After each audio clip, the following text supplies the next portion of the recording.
하라. 매주 첫날에 너희 각 사람이 수입에 따라 모아 두어서 내가 갈 때에 연보를 하지 않게 하라.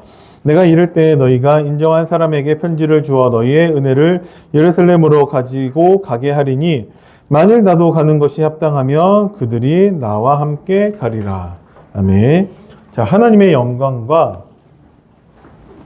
복음을 위한 연보라는 제목으로 말씀을 주셨습니다.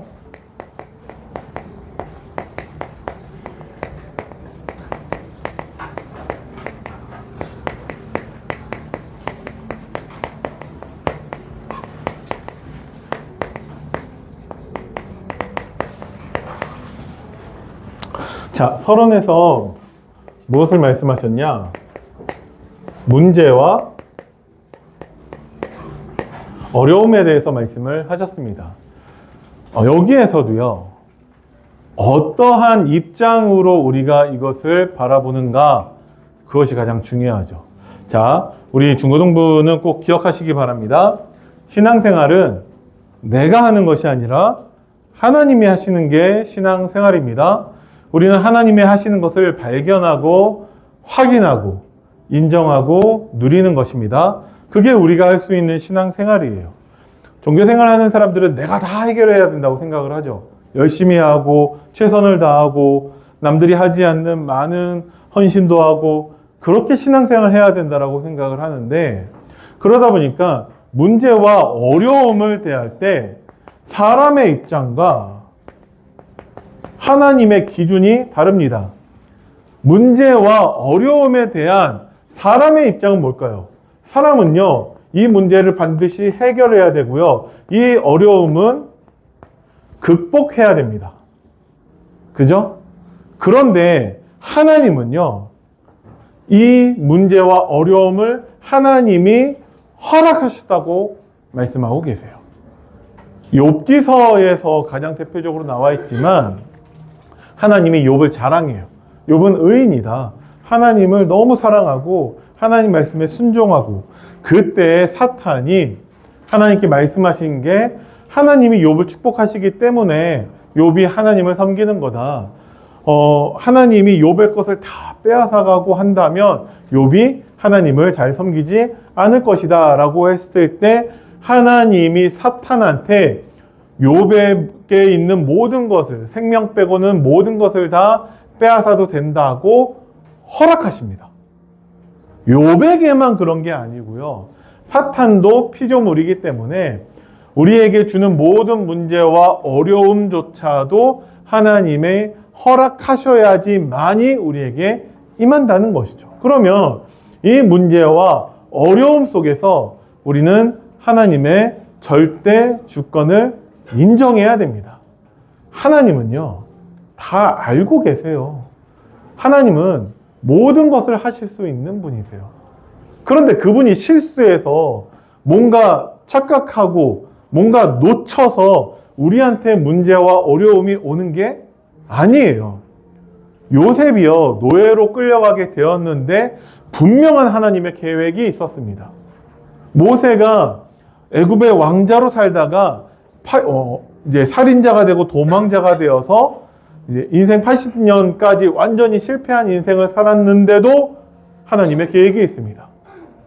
다윗이 어렸을 때부터 하나님께 찬양하고 정말 하나님을 경배하는 사람이었는데 이제 막 골리앗과 싸우면서 승리하고 잘 나가니까 그 장인어른 사울 왕이 다윗을 시기해서 다윗을 죽이려고 군대를 보내서 다윗이 도망다니고 잘 데가 없어서 노숙하고 심지어는 미친 사람 연기까지 해야 되는 그 상황이 분명한 하나님의 계획이 있는 것입니다. 그러면 나에게 일어나는 문제와 어려움에서도 우리는 무엇을 바라봐야 되냐?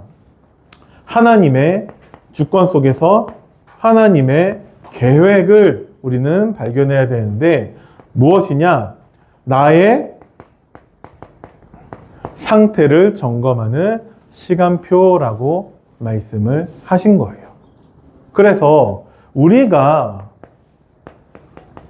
죄악 가운데 머물러 있다면 하나님은 우리가 회개하기를 원하고 계십니다. 회개하면 그 결과가 어떻게 되죠? 하나님을 신뢰하도록, 하나님을 믿도록, 문제와 어려움조차도 하나님이 나를 향한 계획이 있고 하나님의 시간표 속에서 나에게 가장 좋은 것으로 역사하시기 위해서 주시는 거다. 하나님을 향한 믿음을 회복하는 것이 참된 회개입니다. 하나님을 믿지 않는 것을 죄악이라고 하고 있죠. 그죠? 그래서 이렇게 말씀하셨습니다. 성령 하나님이 우리 안에서 역사하셔서 하나님의 말씀을 듣고 반응하며 믿고 회개할 수 있게 하신다고 하셨어요. 이게 성화의 삶이죠. 자, 반드시 이 순서입니다. 하나님의 말씀을 듣고, 항상 하나님 말씀 앞에 서야 돼요. 하나님의 말씀을 듣고 그에 따라서 반응이 나온다니까요. 진짜 하나님의 말씀을 듣는 사람들은 어떠한 반응입니까? 하나님을 믿고 하나님께 회개하는 반응으로 나타납니다. 이거는 모든 사람에게 다 해당되는 거예요. 왜 그러냐? 어떤 사람이라 할지라도 그 죄악이 제로가 되진 않아요. 예수님께서 십자가에서 우리의 모든 문제를 다 해결하셨습니다. 그런데 우리에게 남아있는 죄악이 있다는 거예요. 죄성이죠. 왜 남아있냐? 예수님이 부족한 게 아니라 남아있는이 아니라 하나님이 남겨두신이라고 해석하는 게 더 옳을 것 같습니다. 그 죄성으로 인해서 뭐 하라고요? 하나님을 믿고 하나님께 회개하라고, 하나님을 바라보라고 우리에게 죄성도 남겨두셨다라는 거예요. 그것조차 우리에게는 하나님의 은혜라는 것이죠. 그래서 내가 죄악되고 내가 너무 연약하고 부족해서 그래서 그렇구나가 아니라 우리는 하나님을 바라보는 것이고, 그것을 위해서 하나님은 우리에게 연약함도 주셨다는 것이죠. 그래서 연약함에 낙심하지 말고 그리스도의 은혜와 능력 속으로 날마다 돌아가야 합니다. 무엇을 통해서? 하나님의 말씀을 통해서. 그죠? 그러면 이 질문을 주셨죠? 고통과 문제가 해결이 안 되면 우리는 어떻게 해야 합니까? 고통과 문제가 해결되지 않으면요, 그때 하나님께 감사하고 그때 우리는 기뻐해야 합니다. 왜? 그게 하나님이 역사하시는 시간표거든요. 하나님이 하나님됨을 나타내는 시간표입니다. 여러분들이 꼭 그것을 기억하시기 바랍니다. 그래서 사도 바울이 나의 가장 연약한 것을 자랑한다라고 고백한 거예요. 왜? 그때 하나님의 강함이, 하나님이 하나님 되심이 나타나기 때문에 그렇습니다. 그래서 이렇게 말씀하셨어요.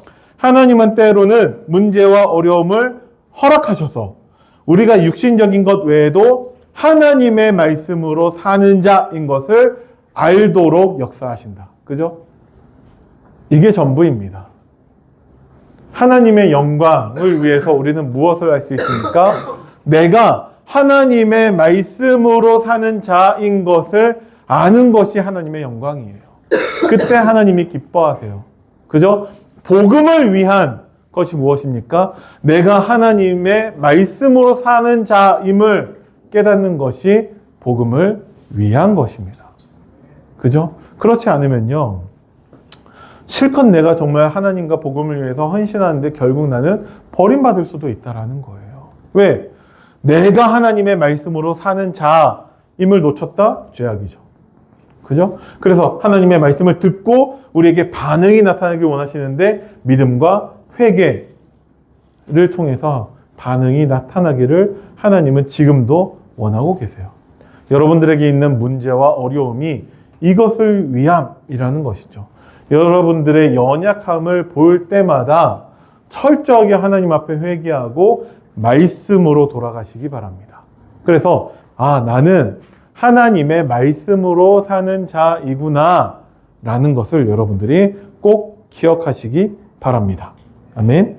그래야 우리가 하나님을 위해서, 그리스도를 위해서, 복음을 위해서, 교회와 다른 지체들을 위해서 사는 자로 살 수 있게 되는 것입니다. 자, 본론의 내용은 간단해요. 하나님 자녀답게 올바른 헌금을 드리라고 하셨습니다. 자, 우리 성경 한번 찾아볼까요? 마태복음 6장 24절 찾아봅시다. 마태복음 6장 24절. 성경 없는 친구들은 성경 가지고 와서 찾아봅시다. 마태복음 6장 24절.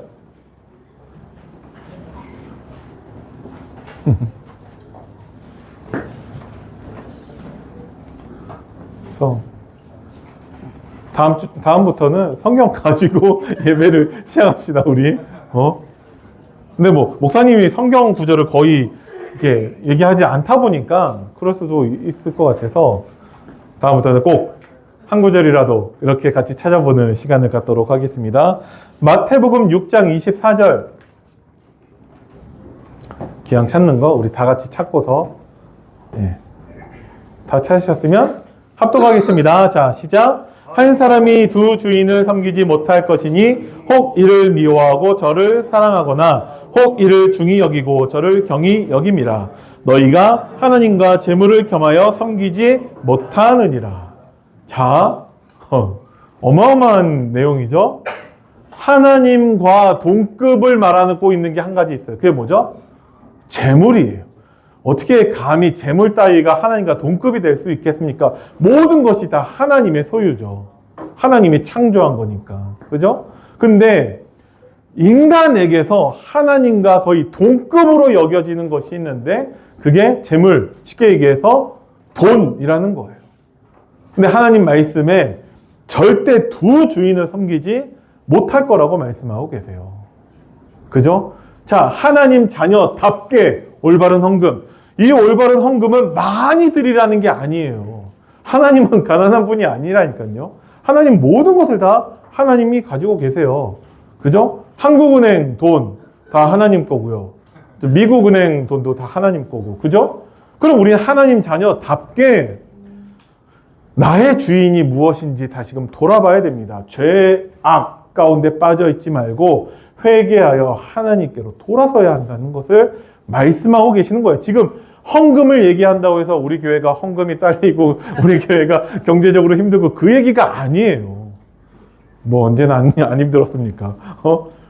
그런데 왜 힘드냐, 교회가?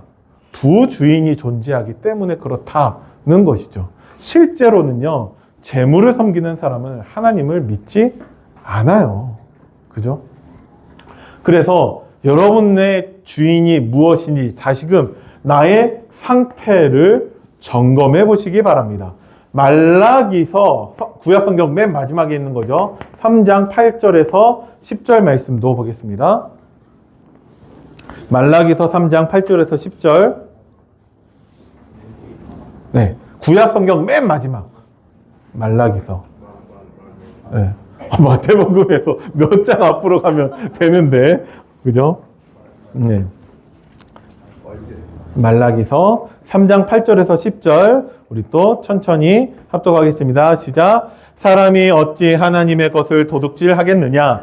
그러나 너희는 나의 것을 도둑질하고도 말하기를 우리가 어떻게 주의 것을 도둑질하였나이까 하는도다. 이는 곧 11조와 봉헌물이라. 너희 곧 온 나라가 나의 것을 도둑질하였으므로 너희가 저주를 받았느니라. 만군의 여호와가 이르노라. 너희의 온전한 11조를 창고에 들여 나의 집에 양식이 있게 하고 그곳으로 나를 시험하여 내가 하늘 문을 열고 너희에게 복을 쌓을 곳이 없도록 붙지 아니하나 보라. 예. 자, 10계명 가운데에서 있는 내용이 무엇이죠? 하나님을 시험하지 말라는 거예요. 예수님도 사탄의 시험 가운데 하나님을 시험하지 말라고 했다라는 말씀으로 승리하셨습니다. 그런데 하나님이 유일하게 하나님을 시험해 보라고 허락하신 한 가지가 있어요. 그게 뭐죠? 11조를 통해서 들여서 하나님의 창고를 채우고 그 결과 하나님이 우리에게 복을 쌓을 곳이 없도록 부어주시는지 아는지 한번 시험해 보라고 하나님이 우리에게 한 가지 딱 허락하신 시험이에요. 여러분들이 한번 시험해 보시기 바랍니다. 감히 하나님을. 왜? 하나님이 이렇게 해보라고 하셨으니까. 어떻게 하나님이 우리에게 복을 쌓아주시고 채워주시는지 한번 여러분들이 하나님 시험해 보세요. 허락하신 거니까. 그래서 여러분들의 주인을 재물이 아닌 하나님으로 바꾸시기 바랍니다. 그죠? 자, 그래서 우리가 교회가 하나가 돼야 돼요. 교회가 어떻게 하나가 돼야 되죠? 올바른 주인을 섬기는 것으로 교회가 하나가 되어야 합니다. 그죠? 그러면서 뭐 하라고요? 성도의 의무를 다하래요. 성도의 의무는 무엇이죠? 하나님을 사랑하고 이웃을 사랑하는 것입니다. 그죠? 그래서 하나님을 사랑하는 그 사랑을 헌금을 통해서 나타내고 이웃을 사랑하는 것을 연보를 통해서 나타내는 것입니다. 그죠? 그래서 하나님께 드리는 마음과 하나님을 사랑하면서 이웃을 사랑하는 것을 말씀하셨습니다. 자, 헌금을 드리는 구체적인 4가지 원리에 대해서 말씀을 하셨는데 주일에 정기적으로 드려야 됩니다. 성도 개개인들이 각자 드려야 됩니다. 그리고 하나님이 주신 복을 비례해서 주시는 만큼 드려야 되고 또 미리 계획해서 드려야 한다라고 말씀을 하셨어요. 이 4가지를 한 단어로 정리한다면 하나님께 감사하는 마음으로 올바른 상식선에서 드리면 됩니다. 그 기준은 뭐죠? 여러분들 마음에 하나님께 대한 감사예요. 그죠? 아니, 내 수입은 한 달에 10만 원밖에 없는데 11조로 9만 원 드리겠다. 뭐 나쁘진 않죠. 한 달에 10,000원 가지고 살 수 있으니까. 그래서 10,000원으로 살면서 염려, 걱정, 근심하고 원망하고 불평하고 그럴 바에야 그러지 말라는 거예요. 하나님은 절대 가난한 분이 아니세요. 우리에게 하나님을 향한 그 믿음과 올바른 그 믿음의 고백으로서 하나님께 헌금하라는 것이지, 그래서 내 주인이 재물이나 돈이 되지 않고 온전한 하나님께 하나님 자녀다운 올바른 헌금을 드리라는 것이지, 하나님은 절대 가난한 분이 아닙니다. 여러분들의 믿음을 원하신다는 것이죠. 그래서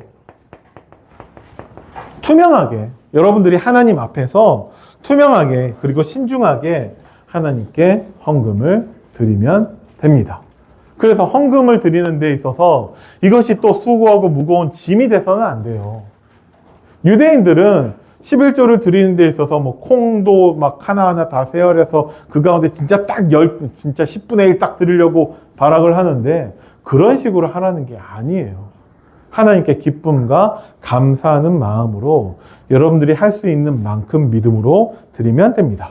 자, 하나님의 영광을 위해 그리고 복음을 위해서 헌금을 드리도록 기도해야 됩니다. 자, 아까 말씀드렸죠? 하나님의 영광, 하나님의 그 복음을 위한 것은 무엇이냐? 내가 하나님의 말씀으로 사는 자인 것을 아는 거라고 말씀을 드렸어요. 내가 말씀으로 살 때만 하나님이 영광 받으시고요. 내가 말씀으로 살 때만 복음을 위할 수 있습니다. 다른 방법이 없어요. 그래서 내가 하나님의 말씀을 사는 자인 것을 여러분들이 꼭 기억하시기 바랍니다. 헌금의 동기와 본질은 예수 그리스도의 십자가의 사랑이에요. 그 사랑과 은혜입니다. 그죠? 이게 말씀의 핵심이죠. 여러분들은 말씀으로 사는 자가 되시기 바랍니다. 예수 그리스도의 십자가의 그 사랑과 은혜로 구원받은 하나님 자녀로 하나님 자녀다운 올바른 헌금도 드리시기를 바랍니다. 그리고 하나님의 영광을 위해서 헌금을 드리라고 하셨어요. 우리는 먹든지 마시든지 다 하나님의 영광을 위해서 해야 되는데 여러분들이 꼭 내가 말씀으로 사는 자가 되어서 하나님 말씀이 내가 언약이 되어서 지금 올바른 헌금관을 세우셔야 돼요. 그죠? 용돈 10만 원 받는데 10,000원 드리는 거 어렵지 않아요. 여러분들이 나중에 10억을 버는데 1억을 교회에 헌금한다? 하실 수 있을 것 같아요. 어렸을 때 올바른 헌금관을 관이 정립되어져야지 많이 할 수 있어요. 그래서 내가 얼마를 드려야겠다, 그게 아니라 죄악에서 벗어나서 하나님께 회개하여 하나님을 믿는 믿음으로 말씀으로 사는 자가 되어서 헌금도 드리시기를 바랍니다. 그리고 무엇을 위해? 복음 전파를 위해서 헌금을 드리라고 하셨어요. 자, 목사님이 꼭 기억하고 있는 헌금에 대한 성경 구절이 있는데 잠언서 30장 8절 9절 말씀입니다. 찾아보겠습니다. 잠언서 30장 8절과 9절. 뭔가 막 책이 넘어가는 소리가 막 들려야 되는데 전혀 소리가 안 나는. 잠언서 30장 8절과 9절. 네. 자, 목사님이 봉독해 드리겠습니다. 곧 헛된 것과 거짓말을 내게서 멀리하옵시며 나를 가난하게도 마옵시고 부하게도 마옵시고 오직 필요한 양식으로 나를 먹이시옵소서. 이렇게 고백하고 있어요. 아니, 부자가 되는 게 좋지 않습니까? 9절 말씀에 혹 내가 배불러서 하나님을 모른다, 여호와가 누구냐 할까 하오며. 그래서 이 시편 잠언서 화자는 부자가 되는 것도 별로 기뻐하지 않아요. 부자가 돼서 하나님을 모른다고 할까봐. 혹 내가 가난하여 도둑질하고 내 하나님의 이름을 욕되게 할까 두려워함이니이다. 이렇게 고백하고 있어요. 여러분들 가운데 부자가 되는 사람도 있겠죠. 여러분들 속에서 그냥 가난하게 사는 사람도 있을지 몰라요. 그런데 부하든 가난하든 그게 중요한 게 아니에요. 여러분은 말씀으로 사는 자가 되시길 바랍니다. 그래서 부자가 되어서 하나님 모른다 하지 말고, 가난해서 막 도둑질하면서 하나님의 이름을 욕되게 하지 말고 하나님의 말씀으로 사는 자가 되시길 바랍니다. 자, 결론입니다. 그래서 뭐 하라고요? 그런 재물과 세상, 물질, 돈에 소망을 두지 말고 하나님께만 소망을 두시기 바랍니다. 하나님께 소망을 둔 사람은 고백이 달라요.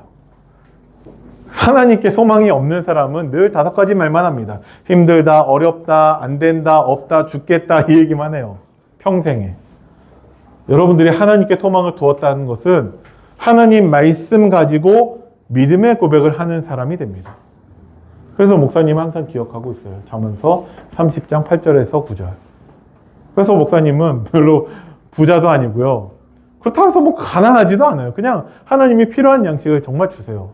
그만큼만. 그럼 그걸로 된 거죠. 하나님께 소망을 둬서 정말 믿음의 고백을 하는 여러분들 되시기를 바랍니다. 두 번째 말씀하신 것은 재물의 청지기로 하나님께서 주신 것을 하나님께 기쁘게 드리는 자가 되어야죠. 그러면 중요한 것은 청지기, 하나님이 주신 그 재물을 여러분들이 올바르게 관리할 수 있어야 돼요. 죄악된 것에 돈을 쓰는 것이 아니라 하나님께 받은 것을 하나님께 기쁨으로 드리는 그 비밀을 여러분들이 아시기 바랍니다. 세 번째, 여름훈련과 우리 중고등부 수련회가 있죠. 이번 주 금요일부터 주일까지 있는데 여러분들이 기대하시고 기도하시기 바랍니다. 자, 여러분들랑 같이 생각해 볼 것들을 말씀을 드리는데, 첫 번째, 내가 그 문제와 어려움을 보는 그 시각이 어떠한가? 나는 하나님의 입장에서 그 문제와 어려움을 보고 있는지, 아니면 사람의 입장에서 그것을 해결하고 극복하려고 문제와 어려움을 보고 있는지 나를 점검해 보시기 바랍니다.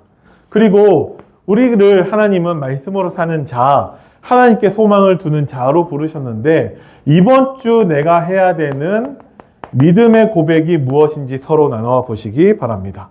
내가 해야 되는 믿음의 고백, 그리고 하나님의 주권, 하나님의 예정, 하나님의 인도 속에서 중고등부 수련회가 이번 주에 있는데, 여러분들이 바라는 응답은 무엇인지 한번 나눠보시기 바랍니다. 중고등부 수련회를 통해서 나는 이러한 응답을 받고 싶다라는 것을 함께 나눠보는 여러분들 되길 바랍니다. 기도하겠습니다. 살아계신 하나님, 은혜를 감사드립니다. 우리가 죄악에서 벗어나 하나님께 회개하여 하나님을 믿는 자, 하나님의 말씀으로 사는 자, 하나님께 소망을 두는 자가 되어서 하나님 자녀다운 올바른 헌금을 하나님께 드리게 하시고 정말 믿음과 기쁨과 감사로 정말 우리의 신앙생활을 누릴 수 있도록 주님이 우리를 축복하여 주옵소서. 감사를 드립니다. 우리 주 예수 그리스도 이름으로 기도드립니다. 아멘.